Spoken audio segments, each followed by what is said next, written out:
Hello दोस्तों, आप सभी का स्वागत है हमारे यूट्यूब चैनल पर। आज हम हिंदी के महत्वपूर्ण टॉपिक वाक्य के बारे में पढ़ने वाले। तो सबसे पहले वाक्य की परिभाषा देखते हैं।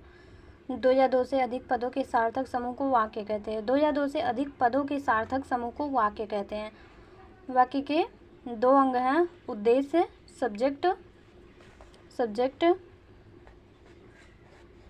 और विधेय, जिसे प्रेडिकेट कहते हैं।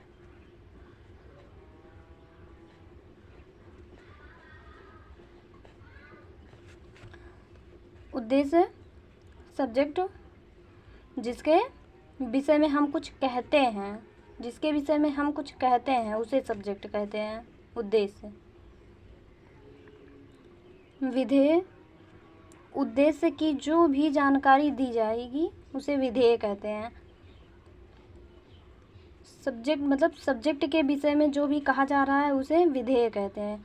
सब्जेक्ट जिसके विषय में कुछ कहते हैं और विधेय सब्जेक्ट के विषय में जो कहा जा रहा है। वाक्य के भेद देखते हैं। रचना के आधार पर वाक्य को 3 भागों में बांटा गया है। इसके एक उदाहरण देख लेते हैं। अ ब्लैक डॉग इज कमिंग।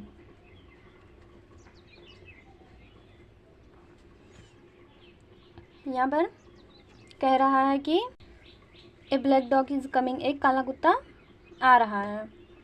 तो यहाँ पर एक अ ब्लैक डॉग जो है वो सब्जेक्ट है और ये इज कमिंग प्रेडिकेट हो जाएगा, विधेय। काला कुत्ता सब्जेक्ट हो जाएगा उद्देश्य और इज कमिंग विधेय हो जाएगा। अब वाक्य के भेद देखते हैं।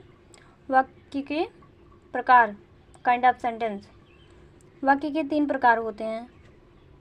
सरल वाक्य, दूसरा मिश्रित वाक्य और तीसरा है संयुक्त वाक्य।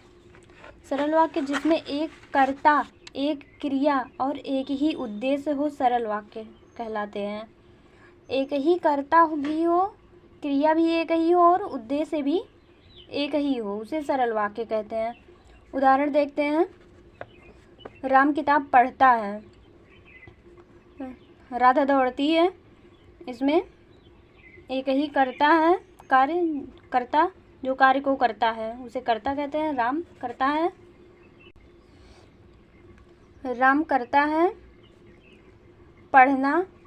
पढ़ने का कार्य कर रहा है, तो ये क्रिया हो जाएगा।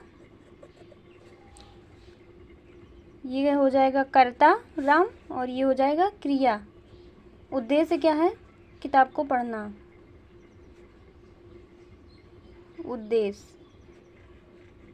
इसका उद्देश्य है कर्ता, क्रिया, उद्देश्य। एक ही कर्ता, एक ही क्रिया और एक ही उद्देश्य। दूसरा उदाहरण है राधा दौड़ती है। इसमें भी एक ही कर्ता और एक ही क्रिया है। दूसरा मिश्रित वाक्य देखते हैं। मिश्रित वाक्य जिनमें सरल वाक्य के साथ दूसरा उपवाक्य शामिल हो तथा एक प्रधान वाक्य होता है, दूसरा वाक्य पहले पर आश्रित होता है। जिनमें सरल वाक्य के साथ दूसरा उपवाक्य हो, मतलब जो एक सीधा सेंटेंस होगा उसी के विषय में दूसरा उपवाक्य भी होगा, उसी पर आश्रित होगा। उदाहरण है, जो लड़की बाहर बैठी है वह मेरी दीदी है। जो लड़की बाहर बैठी है सरल वाक्य हो जाएगा, उपवाक्य वह मेरी दीदी है। तीसरा देखते हैं संयुक्त वाक्य। संयुक्त वाक्य जहाँ 2 या 2 से अधिक सरल वाक्य शामिल हो वहाँ सभी वाक्य प्रधान हो। जहाँ 2 या 2 से अधिक सरल वाक्य हो और सभी वाक्य प्रधान हो, उसे संयुक्त वाक्य कहते हैं। यहाँ पर कई सेंटेंस मिले रहेंगे और सभी मेन होंगे। इसके उदाहरण को देखते हैं। राम पटना जाता है और श्याम दिल्ली जाता है। राम पटना जाता है, श्याम दिल्ली जाता है। दोनों प्रधान हैं और 2 सेंटेंस साथ में हैं भी।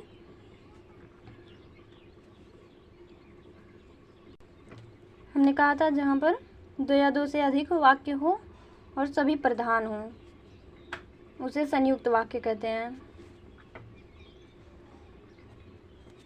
अब देखते हैं अर्थ की दृष्टि से वाक्य के भेद।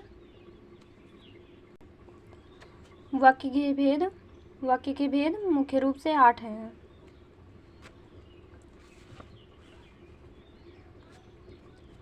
पहला, विधानवाचक वाक्य। जिन वाक्यों में क्रिया के करने या होने का सामान्य रूप से बोध हो। जिन वाक्यों में किसी क्रिया के करने या होने का सामान्य रूप से बोध हो उसे विधानवाचक वाक्य कहते हैं।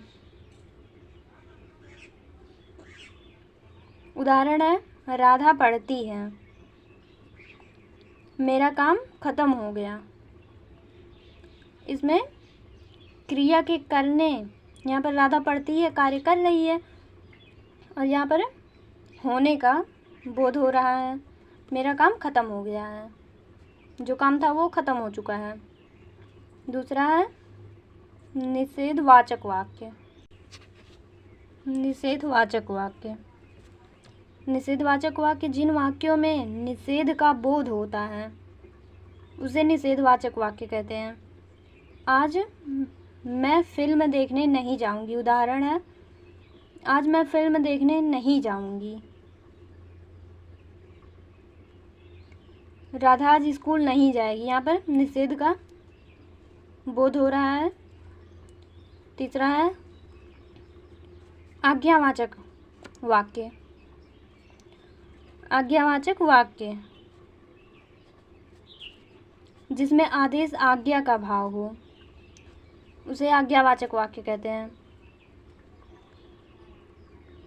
इसमें प्रार्थना और आज्ञा का बोध होता है उसे आज्ञावाचक कहते हैं। उदाहरण, कृपया करके बैठ जाइए। कृपया करके बैठ जाइए, यहाँ पर आज्ञा दे रहा है, मतलब आपसे रिक्वेस्ट कर रहा है।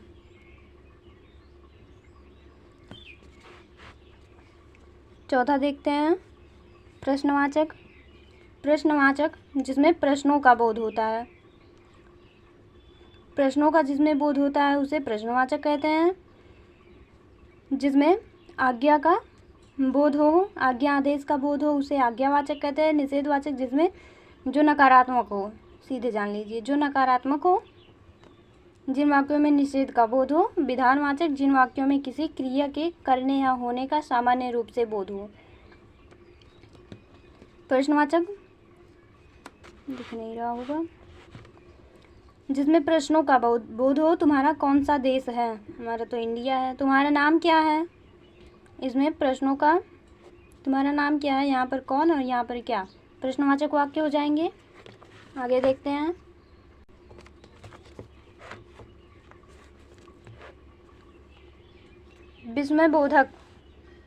विस्मयबोधक। ये चिन्ह विस्मयबोधक का होता है, आप सबको पता ही होगा। जिसमें घृणा, खुशी, दुख आदि का बोध होता है उसे विस्मयबोधक कहते हैं। विस्मयादि सूचक वाक्य भी कहते हैं इसे।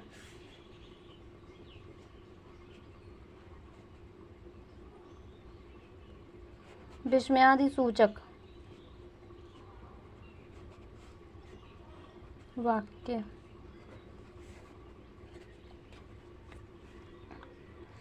इंग्लिश में एक्सक्लेमेटरी सेंटेंस कहते हैं। जिसमें खुशी, घृणा, दुख का बोध होता है उसे विस्मयादि सूचक वाक्य कहते हैं। ओह, आज दिन कितना ठंडा है। अरे, आज तुम यहाँ कैसे। ये चिन्ह विस्मयबोधक का जान ही रहे हैं। पांचवा टाइप, और ये हो जाएगा छठवां। इच्छावाचक जिसमें इच्छा या कामना का बोध होता है उसे इच्छावाचक वाक्य कहते हैं। सदा खुश रहो, ये मेरी इच्छा है कि आप सदा खुश रहो। इसमें इच्छा का बोध होता है। तुम्हारा कल्याण हो, ये भी मेरी इच्छा है कि आपका कल्याण हो। इसमें भी इच्छावाचक वाक्य है। और सातवां देखते हैं संदेहवाचक। संदेहवाचक जिसमें संदेश या संभावना का भाव प्रकट हो। शायद आज बारिश हो सकता है, कंफर्म नहीं है इसमें। शायद आज बारिश हो, शायद 12 बजे ट्रेन आएगी। उदाहरण दूसरा मान लेते हैं, शायद 12 बजे ट्रेन आएगी।